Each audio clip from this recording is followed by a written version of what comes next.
You know what? I think the new Madrid circuit is going to absolutely cook with these 2026 regulations next year. Look at that insane wheel-to-wheel battle we just had with Max Verstappen, as today we are back testing the 2026 F1 regulation. Next year, the cars are getting slightly smaller and lighter, with active aero now a thing. No more DRS. The front wing and the rear wing will move in unison automatically with the car system. With lower downforce, with about a reduction of 30% and 55% less drag, racing should be improved. But the new engine regulations, with a 50-50 split of ICE and electrical power, and things like the manual override mode, or MOM, has meant there's been a lot of debate about whether these regulations will in fact improve racing or be a bit of a farce. But today I also want to really specifically test out the new Madrid circuit to see if we're getting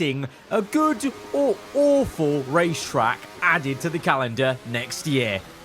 Let's just get into it with a hot lap first of all, just to see what we're working with. So it's a pretty tame turns 1 and 2, bit slow, bit tight and narrow. That's definitely going to be maybe an issue on lap 1 as you go from the left to right, and then a long opening curved section in sector 1. Quick left and right. Flat curbs here. Don't know if they're going to be that flat in real life. And then we drop down right and then left. It's almost like a mini corkscrew in a way. And then we come to a banking, which I think in real life is actually going to be even more dramatic than this. And maybe a banking that is as steep as the one you find at Indianapolis. And this entire time, you'll notice on the bottom right, we've got active aero working quite well, as the modders for this circuit have opened up the active aero sections for quite a lot of it. So this might be the most accurate depiction of how active aero might be used in 2026. But as we carry on with the lap, you'll agree in this sector 2, fast flowing medium speed corners where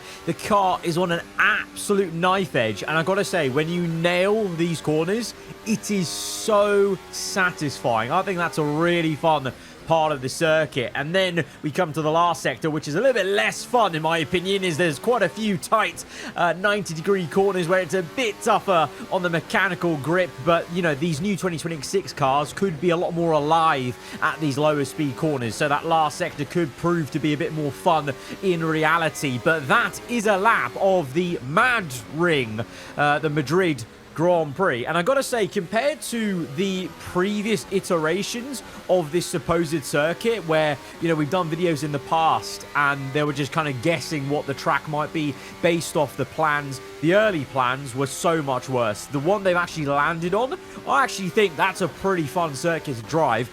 But now, I think you'll agree, it's time for a race. 5 laps around the Madrid Grand Prix at the back of the grid. If you haven't noticed already, this entire time we've been driving in the Williams of Carlos Sainz, one of the home favourites, as we get underway very gingerly and trying to give the AI the best benefit of the doubt at the start of the race. We know how slow they can be on a set of Corsa, but through turns 1 you can see how compact everything is. It's actually going to be quite tough in real life to navigate that with a full grid of 22 cars, and it means we've actually ended up in a 3-way battle with the Audi and the Racing Bull on the left-hand side, and things get very touch and go in moments. I think that's going to be quite an intense place all race long. And then we drop into the right left, the baby corkscrew, I'm going to say, and now looking to size up Ollie Behrman. You can see the AI and ourselves constantly using active aero, and now not using it, definitely through the banking side by side. An intense moment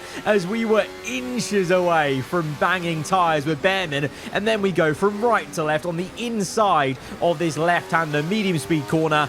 The car is really on edge through there, and we get Hadjar, who's struggling with the Red Bull. Is that going to be the case in real life, I wonder, next year with a clean set of regulations? You hope not, as we're up to P13. But I think, you know, letting the AI get ahead a little bit in that opening sector definitely has helped now, because now we've got a proper race on our hands, and we can have some fun trying to overtake our way through up the order, as we now have a look on the outside of the honorary Australian Valtteri Bottas there, as he tried to actually have a go on the Audi ahead. And look at that. Oh, on the inside, we held it really well there. Again, these cars, if they are going to be this nimble IRL, That's a very good sign, I would say, because if that was the old generation of cars, the boats, I would have been in the wall. Like, we actually held that really well because of the slightly lighter nature of the cars. The mechanical grip is a bit better at low speed, and then we get a good exit off that, you know, tighter line in. Definitely going to be some interesting lines on the exit of that first 2 turns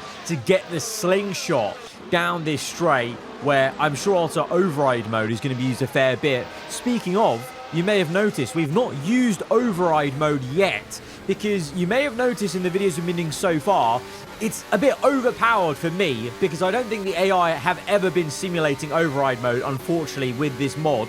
Obviously, that's something that will happen in real life, not all the time, because it also is just an overtaking device. So it's for the car ahead.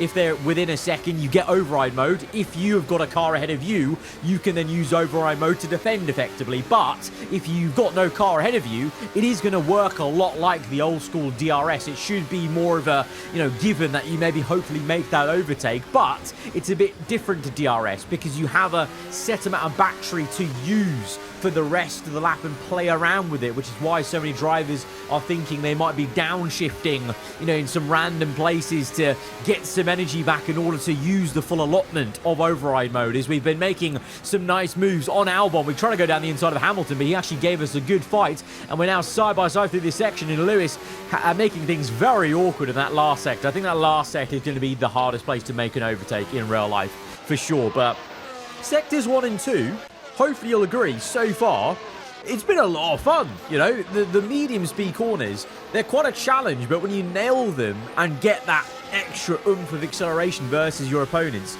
it really is great. But now on lap 3, this is when I said to myself I would finally use override mode. So now we're getting that massive speed boost to try and get Fernando Alonso, one of the other home favourites. We're driving in Sainz's car, so it's Spaniard versus Spaniard. We're back to balanced because actually look at the ERS battery on the bottom. We're down to 27%. So in a weird way, it was actually good that I didn't use override mode till lap 3, because this circuit seemingly, you know, maybe my recovery was on quite low, but the battery was being used quite a fair bit. So I now have to actually watch out. I have to go down to low delivery. I'm trying to downshift a bit earlier to get that energy back. And at the same time, sticking with Alonso, who's also maybe harvesting. Can we go on the outside? Oh, absolutely nailed the left-hander there, down the crest, into the section under the bridge, and we're up one more position. But that was awesome to just feather the throttle, roll the car over, and get through. And having a lot of fun, a lot more fun than I thought I would with this circuit. I think I had PTSD from, like I said, the old versions of what we thought the Madrid Grand Prix could have been.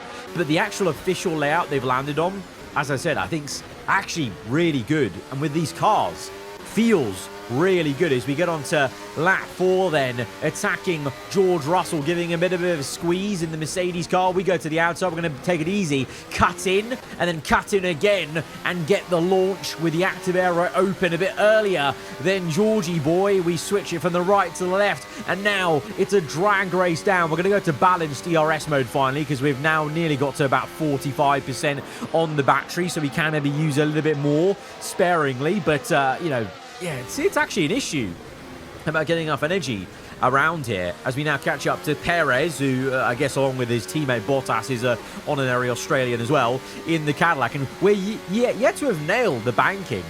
It's really tough because you feel like you can go flat, but you have to lift a little bit with the dirty air as well. But now, just as we close up to the top 5 cars, I actually just want to go quickly to a clip from a different race that I did before this one, just to test out the AI. It was on a lower AI level, so I bumped it up for the actual race we're doing in this video. But I wanted to show you guys it, just because there was some really great wheel-to-wheel racing that we lined up, albeit with some easier AI than the actual original first race we've gone with. But this was the one I tried earlier. We got Leclerc here, but then Verstappen's AI is actually going to put up a really good bit of defense. In the banking again, even the original race I did, we were actually getting the banking even worse. It was really, really tough. And in real life, I think it'll be even harder because, like I said, I think the elevation's meant to be even crazier. But we're now going to try and wind through this section, which we're in the groove here. and catch up to Verstappen, and then he's going to brake check us a little bit here and block us. So that's fine. We go again, and then we're going to get to this part where we're going to absolutely nail this through, go to the right, but then almost dummy him, set up the turning in left. He gets the back end now, and we go through on the outside. It's our through goes Hamilton moment, I think, there. That was really sweet, but that was in the lost files, the original race I did, but I thought we could do better with some harder AI because... Okay, well, Sergio Perez there was probably the only casualty of this entire race, unfortunately. He just went super slow in the way the physics are on Assetto Corsa. It's a little bit spinny. So just ignore that. I was going to say, I think you'll hopefully agree, actually, this AI level with this circuit actually has probably been the best racing we've had so far in terms of I'm having to actually give it a good go and give it a good push. And only on the last lap here, we're up into P5 and trying to gain on the last cars using override mode to our advantage here on the last lap. We had saved over 80% battery on purpose for the last lap. So that's the sort of tactical game that we may see in real life. That's been talked about, that you're really going to be gamifying the battery modes and how much you're keeping for maybe certain parts of the race, be it before the pit stops, after pit stops, you know, before the end of the race. But in this race then, this is Antonelli. He's the driver leading. So I think once again, for the second time, Antonelli and Mercedes as a combo in these, 2026 reg test videos we've been doing. That might be his second win of the little mini-series, I suppose you can call it, in this in the winter period. So is that a sign of things to come in the future? Are we about to get a, Antonelli-Russell championship fight with Mercedes? If it's anything like 2014, then maybe so, as we now... Oh, lovely little move on Norris on the inside, and then we dive it on Verstappen before this very awkward left-hander that comes back on itself. But at the last minute, we make two overtakes in the last sector to get up into second place, and we're only beaten by Antonelli in the Mercedes. But that is the end of the Madring race, and I think you'll agree, I think the 2026 regs and this circuit combo could actually cook. I'm really looking forward to it. Guys, if you enjoyed the video, hit the like button, let me know what you thought in the comments below, and I'll catch you guys around. Goodbye.